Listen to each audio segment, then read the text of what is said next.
Welcome to the first Seeker Chat. Welcome to the first Seeker Chat. There's not that many people here, but that's okay. We will keep going as if there are 1,000 people here. What are you talking about? Let's do this. Let's do this. All right. Hello. My name is Christopher, the Mazist, Gold Maze, however you know me. I am here to do the first secret chat. And really, it's just an idea I had because I want y'all to see more of me. You know what I mean? I want y'all to be able to talk to me more. I want y'all to interact with me. And I feel like this is the best way to do that, live streaming. I don't know if a lot of y'all are even on Substack. I feel like a lot of y'all actually go the email route, which is cool. I'd like to talk to y'all on here, but if we have to move it to Instagram or something like that, I'm fine with doing that to be honest, but the plan today is very simple. The plan today is very simple. What I want to do is basically um read off the latest Mazes dispatch, talk about it with you guys, break it down a bit, kind of give some more extra tidbits, more information, more data for y'all to study up on in terms of the Mazes canon. And I want to talk to y'all about my next project, Mando Files, Volume 1, and basically break it down for y'all. I want to just talk about all things mazes with you guys and really take the what's the term? What's the phrase? I want to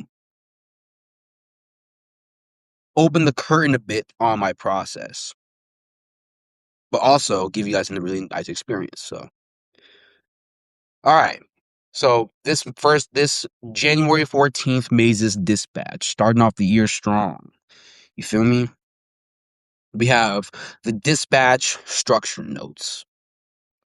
Now the dispatch structure notes, I might do these a little more often than originally thought of.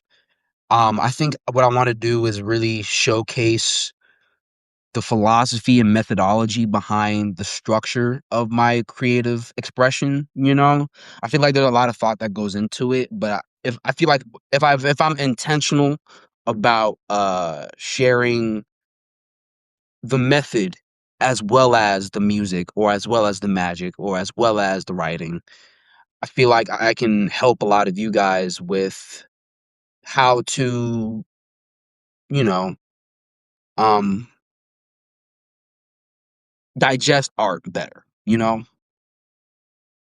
So yeah, dispatch structure notes. When you open a typical Mazes dispatch, there's a special cryptic group of metadata included at the beginning of the document. Now, these terms are unique to the Mazes system in their decryption of meaning upon understanding their mechanics. Then, first is the Unyo, and that's how it's pronounced. It's Unyo. Unyo. Standing for username dot identifying operation, the Unyo represents the identity of the voice of who is speaking in the document. Metaphysically, the term represents the identity that I take on within the realm my stories take place in. Maze Wayfinder is the main character within the Maze's mythos, as he is the writer of the Gold Maze Codex. He is technically not me, not Christopher Crawford Jr., but he is really the literary vehicle that I employ to write about concepts abstract and mystical. And so the solo night Unio, which is mostly on my prose, on my more like short story kind of stuff, or like my lore, the solo night Unio goes a level deeper. As it is specifically the identity operation of Maze Wayfinder to investigate the mythic realm of the world, which he currently does through a future version of Earth named Velderum. Every call nomen you see is like a character skin the Solo Knight identity takes on in this alternate, more mythical reality. And think of it like a video game skin for like the same username. You know what I mean? Like obviously the character looks different. Obviously the character might have a different backstory, but it's the same program or it's the same user using that avatar, you know? And so the call no dot is abbreviated for call nomad. And that's the particular version, that's the name of the particular version of Solo Knight that Maze Wayfinder is calling forth within his codex. All right. Next is the lingo. If the Gold Maze Codex is the entire body of work Maze Wayfinder completes in his lifetime, then the lingos are the arcane grammars and languages within the codex. And basically they're kind of broken up into aesthetic or like artistic aesthetic, but also like the devices, the literary devices that they use in order to stick their point to the reader or the listener. You know what I mean? Now, I will elaborate on the different lingos in another piece, but for now, it is key to understand that each lingo has a specific function on an arcane level. You feel me? All right. Next is the tempo. Now, the tempo can be considered the general pace or energy Maze or Solo Knight is adopting during the actions, events, and thoughts of the document. The tempo can be a reflective, introspective, dark, manic, or even lunatic energy.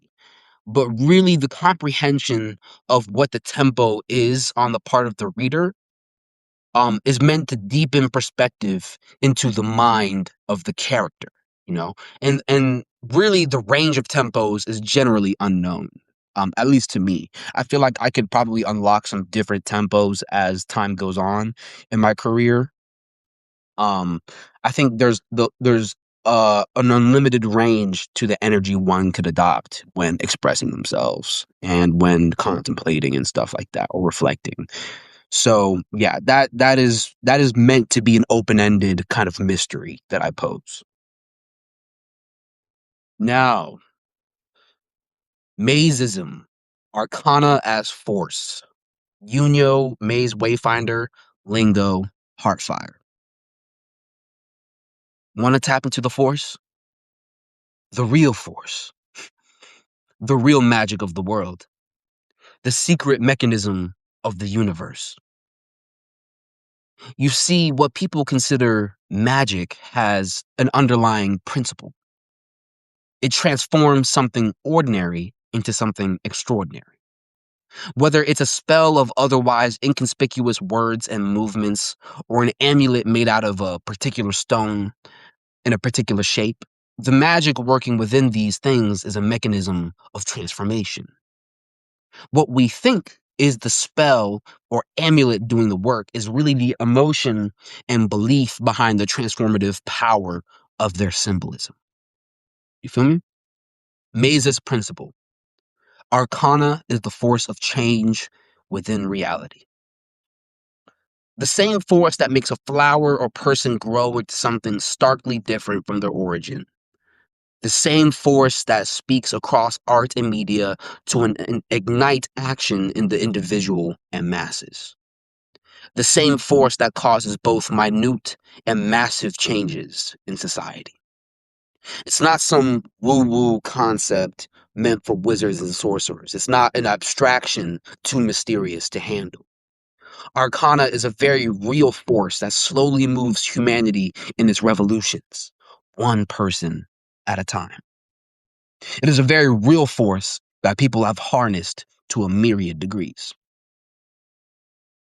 Some use this mechanism to manipulate and exploit.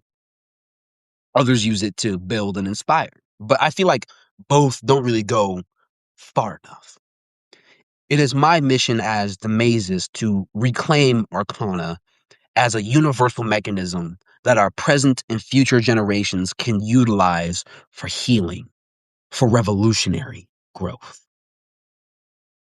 Now, if this lights something within your heart, if this resonates in your mind, know you're not alone. I myself am neck deep in a lifelong practice of the arcane force. I've created tomes of frequency, spell, and sigil. I've built whole creative communities. I've reached the darkest depths of my mind. I've experienced homelessness. All to come back to home, love, light, with a reinvigorated spirit bent on being the change I want to see. So if you do decide to follow the trend, or the thread, not trend, the thread, know you are invited to a world of true magic, arcana.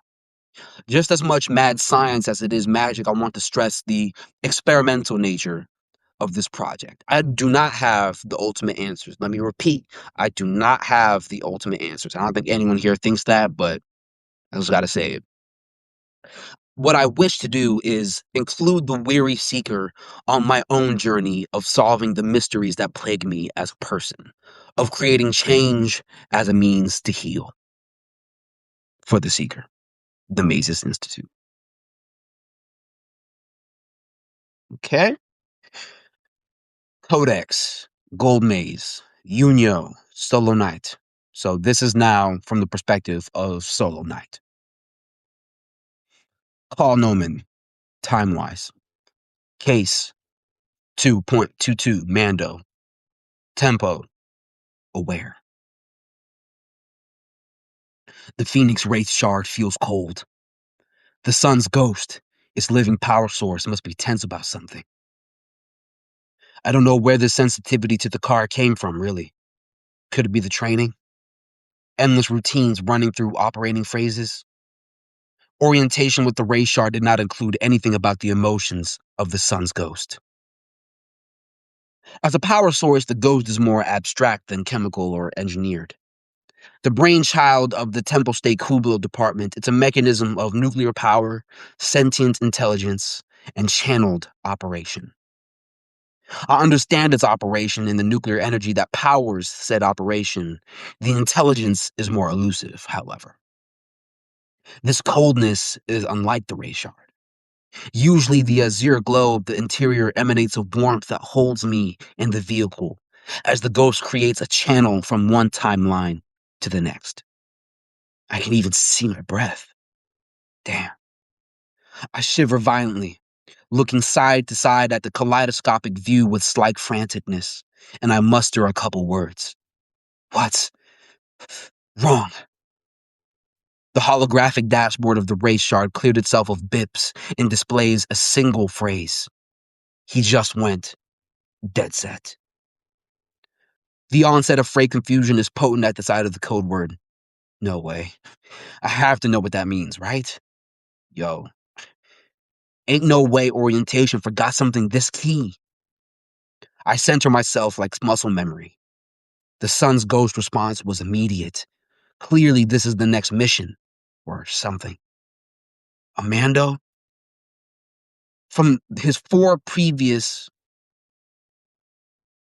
I just caught a very important mistake. I went from first first person perspective to third person perspective. I need to change that. Hold on, let me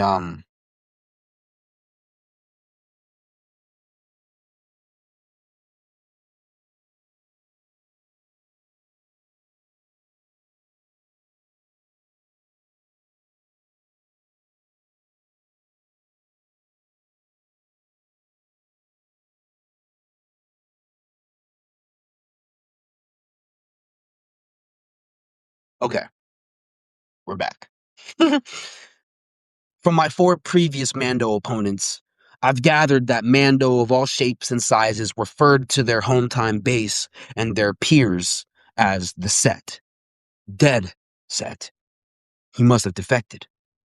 I adjust myself in the seat. The cold surfaces are starting to numb my edges. The message deletes itself from my dashboard and is replaced with another. Hello, by the way. I respond when needed. Within the fray, I am seated. The race shard interior turns a mint turquoise and glow as warmth returns to the car. Well then, the sun's ghost finally speaks. The shivers subside as I sense the space opening up within my meta. It feels roughly like a foreign thing in the element, like a rock thrown in a still pond. My mental element is fixated now, like a homing missile edging nearer its target. Meta, the mental element of the full-body dynamo of Arcana. Dead set, displayed like a banner across the dark, seems to grow larger in the cavernous echo of my mind. The remaining cold of surfaces is now a numbing buzz against the flesh, and my body withers away to focus on the tempo of this mysterious Mando. My heartbeat is rapid. 1, 2, 1, 2, 1, 2, 1, 2. My mental element expands to accommodate the dead set banner, which is now shaded a deep red, almost garnet. The meta considers all angles of this designation, then expands larger, including a luminous aura that frames the vastness of the mental space in stark light. The Lido Medici. This new presence is making itself known in sharper waters, it seems. What specifically could the Mando want from the Lido? Medici. The Medici can connect all 5 senses of the body in tandem with each other to other similar networks as a consciousness meganetwork. Collectives can share insight, sensation, and experiences with a compounding intensity depending on the number of individuals in the network and nature of the bonds. Concerning its value in and of itself, sure, the operative could find it appealing. But this currency and its holders, they act as a force of greatness, beyond just good and evil, beyond whatever dark side dictates of its alignment. The Lido is a gateway to massive revelation for whoever touches the coin. Great dark and great light both find their canvas within the Lido. The Medici of all the currency's carriers is a brilliant source of clarity, not really a space I frequent. Nevertheless, this Mando could be a threat to the coin's integrity. Purity is key, such is why I can't hold on to it for long. Oh well, to the fray we go. Hold on, man. Let me... I'm going back to edit that part of the story where I messed up. Boop, boop, boop, boop, boop, boop, boop, boop, boop, boop, boop, boop, boop, boop,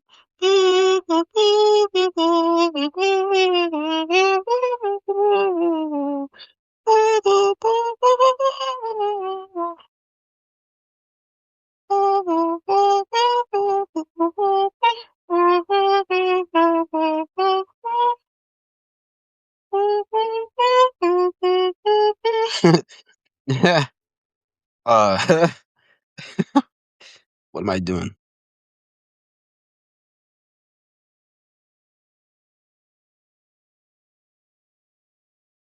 Okay, it's been edited. We are back. Now, so the thing about the Ray Shard, it's kind of like a sentient vehicle, kind of like Kit from Knight Rider. I don't know if y'all know Knight Rider, but uh it's a it's a dope show with David Hasselhoff, but I think I took a lot from that show because of how convenient Kit was and how reliable he was, even though, a lot of people try to play with Kit, you know what I mean? A lot of people play with Kit, man. People would fuck with him. People would break him. People would, put hacker codes in it and shit, you know what I mean? Like really fuck with it. But he remained 10 toes down or 4 wheels down, you know what I'm saying? And I really fuck with that as a device, as a trope that is seldom talked about in sci-fi, And I think having a vehicle that can talk to you but it's not the vehicle itself, it's the power source. But the vehicle is also a time traveling machine. That's that's next level right there. You feel me? But yeah, yeah. Uh so this next part is Vivid Propaganda '03 Dimension Outreach. Um Let me read this real quick. A portraiture of practice, dimensional outreach is the connection one cultivates with the mythic ideal realms where concepts reside and act. These realms are a transparent overlay that our minds collapse the distance to every time we reach for ideas. So I wanted to ponder this question. What do the ideas feel upon finding a body to manifest through, right? I feel like in my mind, like I imagine like ideas being born and then living in like the space where in the ideal mythic realm or whatever, the conceptual realm. And they're just there, right? They're just chilling. And then for some reason they see Earth and they see like a beacon. It's like a shiny light. And it only shows to them. But in their nature, they feel drawn to it, right? And so they they are excited. They are almost like an eager child who is about to go up for his performance in a play. You know what I mean? Like it's their time to shine. And when they find the person, I think they like study the person. They like observe the person and all their habits, all they're all the little aspects, their personality type, their habits, their opinions, their friends, their practice, and I think they decide whether or not to stay with that person or go somewhere else. But I think if you are chosen if you have an idea, the idea chose you. You feel me? And I think that's such an awesome kind of concept. Um, Especially for this concept that ideas can be sentient things in and of themselves, that they're intelligence that come down and choose someone to manifest through. They need us in that sense, but we need them, or else the earth would stay the same. You feel me? It's an interesting dichotomy or dynamic. Um, And then the other question I wanted to pose was, what are the conditions of this realm that we are the necessary conduit for their inhabitants? Is it like a seed? Is it like a seed, but it's growing downwards, growing from heaven to earth, instead of from the ground to the sky? You know what I mean? Like, is it the natural designation for the idea to come down to earth, or is it because the ideal realm is actually like a dangerous place, or like a uh or like a lonely place? What if they're emotional? You know what I mean? That's an interesting concept. And I think Brandon Sanderson does a really good job of talking about this in his in his Stormlight Archive books. Those are really fire because his concept of spren, and particularly the spren that bond with the Knights Radiant, those characters, um, they are sentient and they have feelings and emotions, but they represent ideals. They represent uh concepts. They represent principles, you know? And I think honoring those principles is the best way to provide life to the idea, you know? But that's neither here nor there. I kind of want to talk about this picture for a second. On the in the dispatch, this dimension outreach. I don't know if y'all can see me in the red. I'm like standing with my hands behind my back. I'm looking like an evil genius. But I kind of wanted to give this feeling that like my ideas were coming down from the trees that I was standing near, and coming into my brain and entering my color space, entering my spirit. Color is very spiritual to me, and I feel like um having colors communicate a spiritual transmission, from the ideal realm to the physical realm. I think that's very important. And having the physical realm where I exist be all red, whereas this is blue and green and the red is connecting to me. I feel like that's very apt for the concepts that I'm talking about, and that's just color theory for y'all. But yeah. Um, what else can we talk about? What else can we talk about?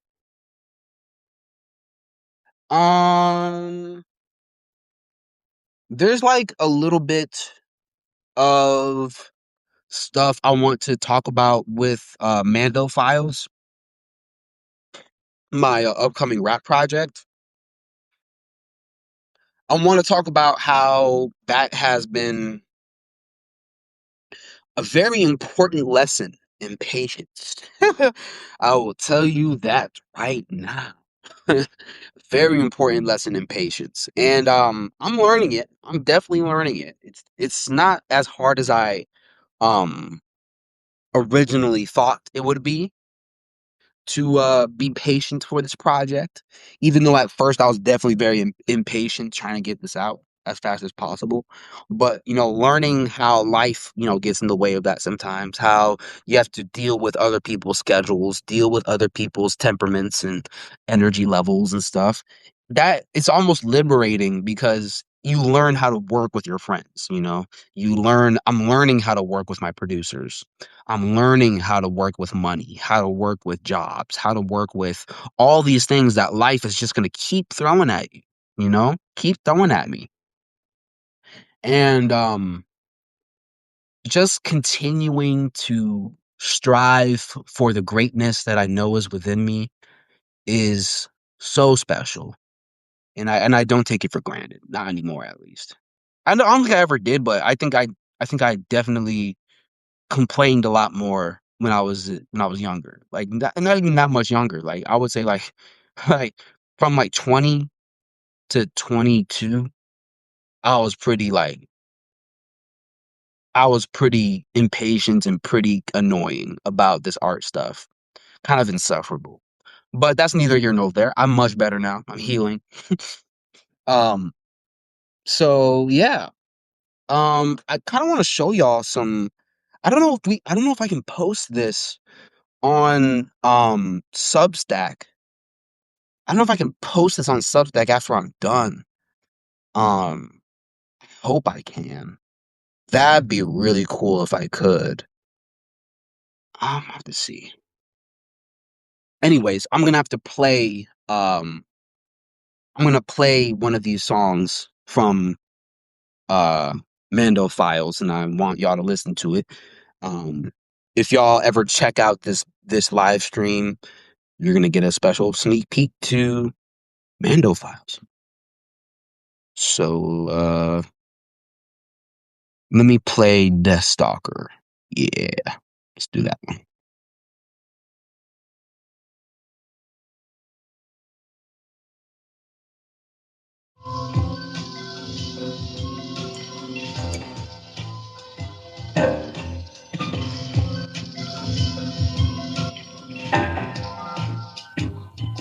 Sleep. Yeah. Shoot that simple what? Hit that. Hit that simple key. Hit that. What? Get that tempo kick. Y'all can't battle like this. I make the drift. Take off. I'm supersonic. Hit that shit on catatonic with a baby amount of toxin. I can stand against a whole damn army. I got moxie. Niggas who rock and be like taxidermy. They just proxies through my tricks. You get to talking. If I'm on trial, then I just mock. I can't leave you, I'll be on top. Take the title, I ain't gon' stop. Step through coming up on my plot. Yeah. If I smell danger, I'm gon' try. That started the way I heart. I got hella dim arcane. Post that shit on the skywalk. Dark side like a skywalker, saying sorry to my mama. Yeah, I'm stopping all my apples. Fuck about some comments, they gon' come and panorama. Cause I do it properly. Feeling like a monster, then I go and do my mantras. They gon' come and panorama. Cause I do it properly. Feeling like a monster, then I go and do my mantras. I never miss. They diss, and then I just go take a piss.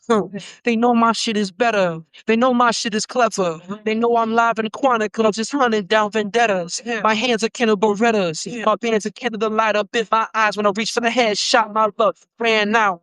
Y'all niggas fucked up my city. Can't believe I shot my Lenny. Hit him off here, stand down. That nigga been free all day. Just play them bunnies. All my money, then I up my funny. So niggas is bumming. I got moves so super sleuth. Watch me get the stunning. We never gonna take no deuce. When I spot a foe, I know what to do. When I look at you, all I see ain't nothing. Gotta see it through. Gotta see it through. If I smell danger, I'm gonna rock. That start of the way I hop. I got hella damn arcane. Pause that shit when I skywalk. Dark side like a skywalker. Saying sorry to my mama for stopping all my apples. Fuck about some commas. They gon' come and panorama. Cause I do it proper. Kill him like a monster, then I go and do my mantras. Come in panorama, cause I do it proper. Kill him like a monster, then I go and do my mantras. Yeah, yeah. Hit that, huh. Hit that simple key. Hit that simple key. Hit that, huh. Hit that, yeah.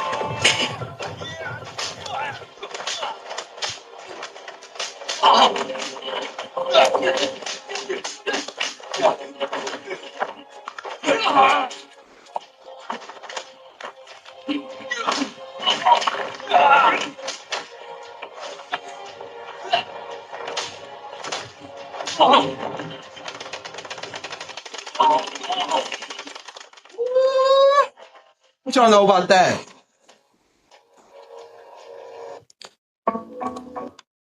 Ooh, that was extra. But yeah, man.